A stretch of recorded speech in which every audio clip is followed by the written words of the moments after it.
Bismillahirrahmanirrahim. Assalamualaikum warahmatullahi wabarakatuh. Alhamdulillahirabbil alamin. Assalatu wassalamu ala sayyidina Muhammadin wa ala alihi wa sahbihi ajmain. Amma ba'du. Puja dan puji marilah kita panjatkan kehadirat Allah Subhanahu wa taala. Salawat beserta salam semoga tercurah limpahkan kepada Habibana wa Nabiyana Muhammad sallallahu alaihi wasallam. Alhamdulillah, pada kesempatan ini kita bisa bertemu kembali pada mata pelajaran pendidikan agama Islam, yang mana materi yang akan kita bahas kali ini adalah perilaku yang mencerminkan pemahaman ibadah salat. 1. Kebajikan terhadap sesama. A. Melatih kekompakan. Salat fardu lebih utama dikerjakan secara berjamaah, dan pahala salat berjamaah lebih utama 27 derajat. Pada saat salat berjamaah akan terlihat kompak. Seorang imam sebelum memulai salat selalu memperhatikan kesiapan makmumnya. Saf-saf harus disusun secara rapi, lurus, dan rapat di antara para makmum. Selanjutnya, imam memulai salat dan diikuti oleh makmumnya hingga selesai. Kekompakan sholat tersebut dapat dijadikan teladan, misalnya kekompakan dalam kerja bakti membersihkan sekolah. Ketika waktu kerja bakti tiba, maka tak seorang pun yang duduk-duduk santai, mengobrol, dan berdiam diri. Tidak boleh ada sebagian orang bekerja bakti tetapi sebagian lainnya malas-malasan.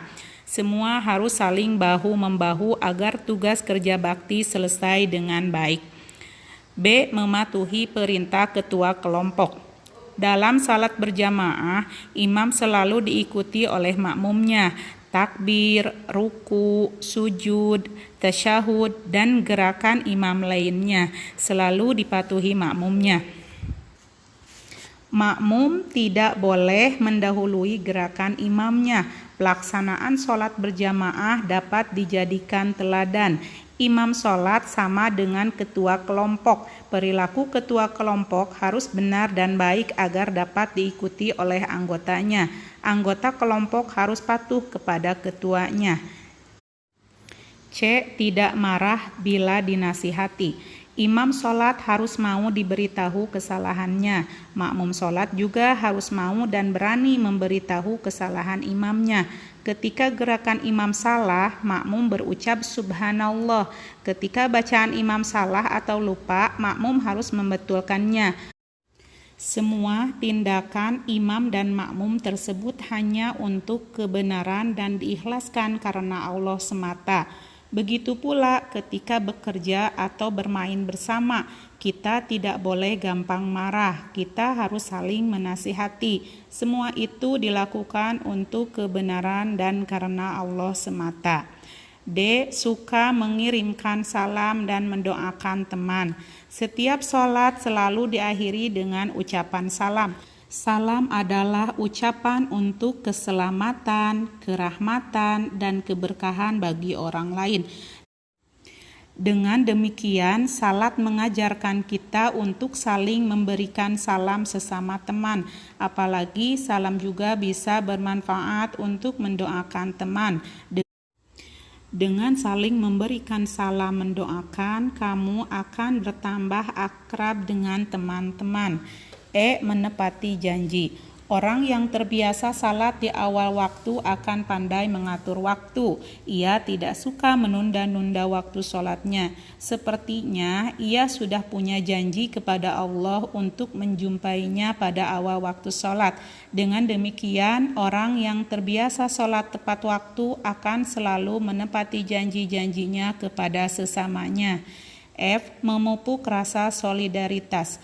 Salat diwajibkan bagi setiap muslim tanpa adanya pembedaan kaya, miskin, laki-laki, wanita, pejabat, rakyat, pintar, bodoh, mukim, safar, sehat, atau yang sakit sekalipun.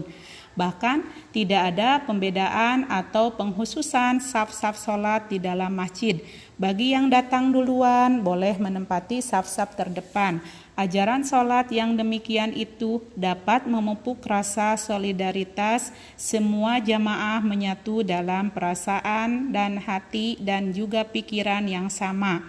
Mereka saling bertemu dan menyapa. Akhirnya mereka dapat saling membantu dalam kebaikan. 2. Menghindari perilaku tercela. Ada beberapa perilaku tercela yang dapat dihindari bila kita memahami makna ibadah sholat secara benar. Beberapa perilaku tercela tersebut adalah: A. Suka mengungkit-ungkit pemberian. Sholat yang khusyuk senantiasa mengajarkan keikhlasan, yaitu semua amal hanya untuk Allah Subhanahu wa Ta'ala. Apabila niat sudah ikhlas, maka tidak peduli dengan penilaian orang lain, tidak mengharapkan pujian atau imbalan, tidak bersedih karena dicaci atau berkurang harta, serta tidak menyebut-nyebut sesuatu yang sudah diberikan karena dilakukan dengan ikhlas hanya karena Allah semata.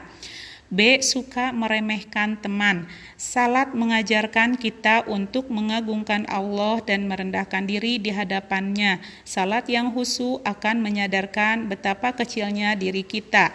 Segenap pujian, keagungan, dan kemuliaan hanyalah milik Allah. Oleh karena itu, tidak pantaslah kita meremehkan ciptaan Allah lainnya, termasuk meremehkan teman.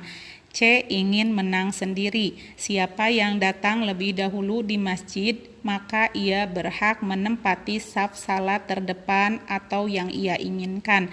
Adapun orang yang datang belakangan hanya berhak menempati saf salat yang tersisa. Ia tidak bisa bersikap ingin menang sendiri. Ia tidak boleh menggeser atau meminta jamaah lain pindah ke tempat lain karena ia mau menempatinya. Sikap-sikap tidak ingin menang sendiri inilah yang harusnya dilakukan dalam pergaulan kita sehari-hari. D. Suka meminta-minta. Selama sholat kita sebenarnya telah banyak meminta kepada Allah Subhanahu wa Ta'ala, baik meminta ampunan, petunjuk, pertolongan, belas kasih, derajat, rejeki, kesehatan, kesejahteraan, rahmat, dan keberkahannya. Maka tidak patut kita meminta-minta kepada selainnya. Sikap suka meminta-minta itu tidak terpuji, apalagi sampai mengemis. E. Suka berbohong. Orang bisa berbohong kepada orang lain, tetapi sebenarnya ia tidak bisa berbohong kepada dirinya sendiri dan kepada Allah Subhanahu wa Ta'ala. Seorang yang beriman tentu menyadari hal itu dan tidak akan berbohong tatkala ia ingat kepada Allah. Maka setiap sholat kita selalu diingatkan tentang hal itu. Ketika akan berbohong, kita akan teringat terhadap pengawasan Allah dan kita akan mengurungkannya. F. Suka mengganggu teman. Kita tidak boleh mengganggu teman yang sedang sholat, apalagi sampai membatalkan sholatnya. Kita harus saling menjaga kondisi agar sholat dapat dijalankan secara khusyuk. Apabila kita sudah terbiasa menjaga kondisi yang baik atau tidak suka mengganggu sholat teman, maka kita terbiasa untuk tidak saling mengganggu. D. Pengalaman sholat di rumah dan di masjid. Sholat dapat dikerjakan di rumah ataupun di masjid, baik berjamaah maupun sendiri. Sholat dapat dikerjakan di tempat yang bersih dari najis. Dimanapun sholatnya harus dikerjakan di tempat yang suci dan berwudu dengan air suci dan menyucikan. Ibadah sholat sebaiknya dilakukan secara berjamaah. Di rumah sebaiknya kita berjamaah dengan ayah atau ibu karena pahala sholat berjamaah lebih banyak daripada sholat sendirian. Selain di rumah, sholat dapat dikerjakan di masjid.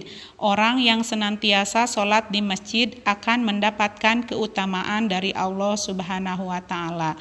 Rasulullah Shallallahu Alaihi Wasallam bersabda, sholat berjamaah itu lebih utama daripada sholat sendiri sebanyak 27 derajat. Hadis riwayat Bukhari dan Muslim. Nah, hanya itu bahasan materi pada kesempatan kali ini. Semoga bermanfaat untuk kita semua. Kita tutup dengan penutup kafaroh masjid. Bismillahirrahmanirrahim. Subhanaka Allahumma wa bihamdika asyhadu alla ilaha illa anta astaghfiruka wa atubu ilaik. Rabbana atina fid dunya hasanah wa fil akhirati hasanah wa qina azabannar. Wassalamualaikum warahmatullahi wabarakatuh.